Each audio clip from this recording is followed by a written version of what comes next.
През тези години винаги сме се отнасяли с кметовете, това е било верно и мои правителствата, които съм ръководил, без да се интересуват от коя партия. Дали са от БСП, дали са от ДПС, дали са от която и да е друга. И затова мога да кажа, че в огромната си част всички тези хора, като се видиме, в момента с носталгия и техните кметове си спомнят за това време. Защото бяха трудни мандати. Но аз като ги гледам по памет, защото за всяко нещо ние сме говорили, спорили и го правили. Дали ще е било най-дългия булевард и парк, дали за сметището, дали за околовръстното, дали за футболния стадион, дали за волейболната зала, дали за панагюрище същото въжи, дали за Белово, реката, където ги даваше. Всеки един град. За Велинград, за Панагюрище, да не пропусна някой от вас. За всеки сме направили нещо, което му е важно. И много неща. Не само за тези. Нали Драгиново, нали Мечката, Роглево, Кръстава, Бирково, навсякъде училища, детски градини, пътища. И действително, защото те са много стотици кметове, аз не знаех по едно време кой мой, кой не е. Но навсякъде живеят българи и ние сме го правили за тях. Сега като идвах насам, спряхме да зареждаме, дойдоха 10, но гледам много яки хора. Един от тях Бадахай. Един от легендите на кикбокса, който го знае. Над 2 метра мъж. И екипа му да се снимаме заедно. Къде отидете? В Бургас. Какво ще правите? Бургас, гала вечер. Легенди в света, хора от света. Сега на 19-ти Макгрегори. Ако в Бургас не бяхме направили зала, къде ще да играят? Ако в София не бяхме направили арена на Медец, къде ще да играят? Нито една зала нямаше в София, като стана кмет. Не Пазарджик, София. Нямаше в Пловдив, нямаше в Бургас, нямаше в Варна, във Варна ще да падне. В Русе нямаше. И паралелно с това държах бюджетите да излишък. Подиграваха ми се тогава, нали, малко по-селски, как да има мазника, да има в мазето така за трудни времена. Дойде ковида, дойдоха трудните времена, изхарчиха парите. И сега аз виждам този оптимизъм във вас,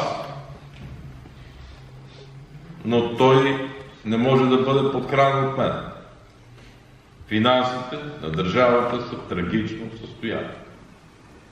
3 години този спазъм, този кошмар, този хаос, които самите българи си причиниха. От една средно европейска държава, с дисциплина, с ред, колко завода в Пазарджик стои. И в другите населени места. Сега битката, която водиме за плана за възстановяване, за териториалните планове, защото просто бюджета няма пари. Защото вие, уважаеми българи, бяхте свикнали. Когато ГЕРБ управлява, всички еврофондове работят. Когато идваше БСП, всички спират. И това вие, пишещи брати и сестри, някой го забравят. 3 години не работят еврофондовете. Всичко, което доправят, е с парите, които нашето правителство оставя. 3 години. Едно нещо нашите опоненти да са направили. Бяха министри. Колко правителства минали? Освен да спрат сега Пазарджик, щеше да има околовръстно. Къде ви? И няма да го има. Защото ги няма парите, похарчиха ги. Пред вашите очи. Докато лъжаха, че ГЕРБ краде по 10 милиарда и те пишеха. А пишете са 3 години по 10 са 30 милиарда. Или кажете, че те са ги откраднали, или че са лъгали. Това значи обективна журналистика. Браво. Или 30 милиарда бюджета, или са лъгали, че не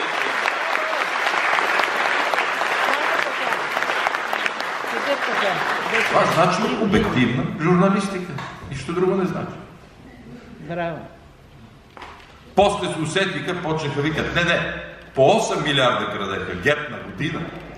После се усетиха, викат по 4, по 2 и сега вече викат, такова нещо. Зле се с парите. Иди. Добре. Слушам те, искам да те прекъсна, защото и снощи бех при опозицията в лицето на Делян Добрев в Хасково, защото ние през целия път си говорим с Кирил Петков. В момента парламентът трябва да реши в закона за енергетиката, пътната карта, закона за сигналите. Те работят в момента. И понеже, за да не все пак обиди някой от пазарджикли, че сте докачливи, гледам телефона да кажа, защото в парламента трябва да кажат дали да, дали не, какво да правят. Защото ние сме категорични. Вчера приехме решение точно какво да се направи с мините, централите 38 години. Ако закона за енергетиката, Тодоре, и пътната карта се разминат, вчерашното решение хората ще кажат, че и ние сме излъгали, които го подкрепихме. И затова сега Катя освободихме заради уважението към вас и мене не. Деси Атанасов беше снисходителна към Пазарджик и ги пусна.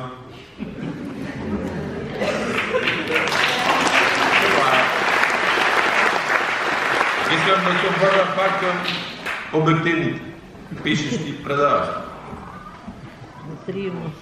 За 3 години колко блокове санирахте в Пазарджик и в тези големи градове?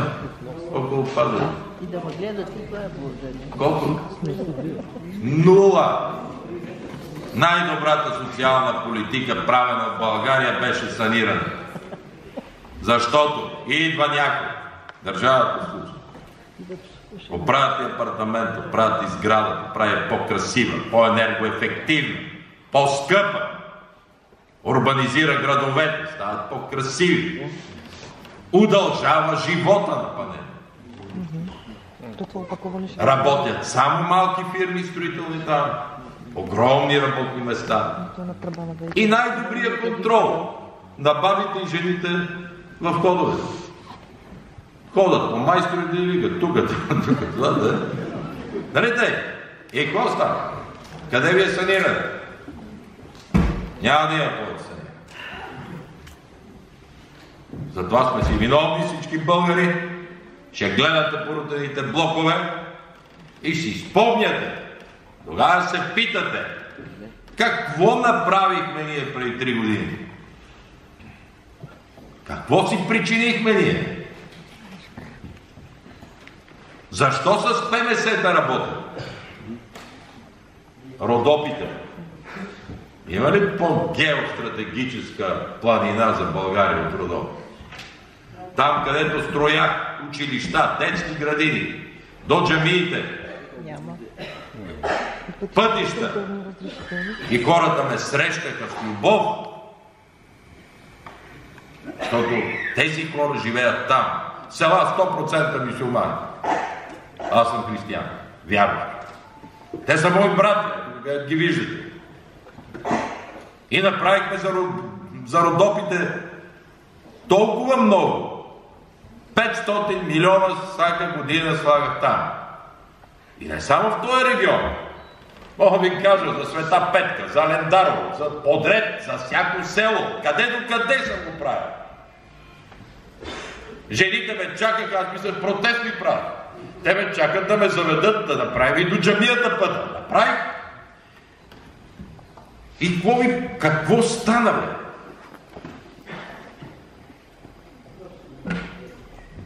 И сега надеждата е, че това ще е някакъв лош сън, ще дойде ротацията и ще се опреме. А парите ги няма, това да. Ще съберем. Ама и събираемостта е с знаеш колко по-малка. Защото няма инвестиции. Избягаха работниците. Защото няма какво да строят 3 години, заминаха цели бригади, цели села. Отидаха на запад да строят. При какви цени ще ги върнеш обратно? Вместо сега да е готова Хемус, вместо околовръстното, да разширяваме Тракия, да правим Русе Търново, магистрала. Хемус ще да е готова. Първо ще се прави 3 пъти по-скъпо вече, 3 пъти, вместо да е готова, от нашите пари е тук, където седите, и няма да се направи.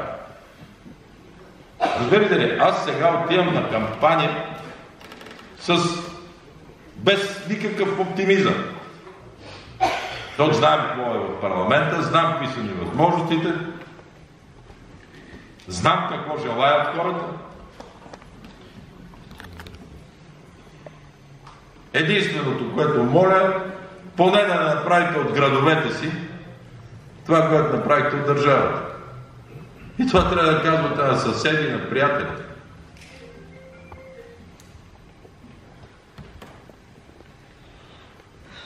Нула миграция. Говорим всеки ден за Шенген. Всеки ден си плуват мигранти в улици. Преди 3 години нула миграция, Валерия. Нула. Премиер на Англия идва да гледа как става. Гари, те изгледават това за пример. За 3 години ликвидираха всичко. И сега, Тошко като говори, аз искам да го спра. Не съм съгласен с него. Защото той говори за нашите некоалиционни партньори, където цял ден се бориме с Възраждане, СИТАН, БСП заедно. Разбираш ли колко е шизофренна моята позиция в момента? Тук да казвам нещо на хората, на вас да ви кажа, ще го направим, поне малко да сте по-добре, повече не може да ви се обещава. Тук там е нещо, ще се опитаме да направим. Поне е такова по-голямо, като околовръстно, на мечката пъта, 3 месеца. Андрей Цеков, нали ви вика там? Да. Аз съм ви казал, единствено нещо съм поискал от Кирил Петков, Асен Василев и министър на регионалното развитие. Единствено нещо. Пътя до Мадяр. И още го... Но поне ви викат, поне показват, нали показват желание. Не, че ще стане. Но поне пред мен имитират желание. Но минаха 4 месеца, аз да бех направил. И това, което спряха горе при Кормисошка, слияше до Баните пътя, с 80-90 км обход съкръщаваш. Кръстова гора. За целите Родопи мога село по село да ви кажа, от Доспадта. Защото сме го правили с душа, с любов, с... Виждал съм като става. И ми е било приятно.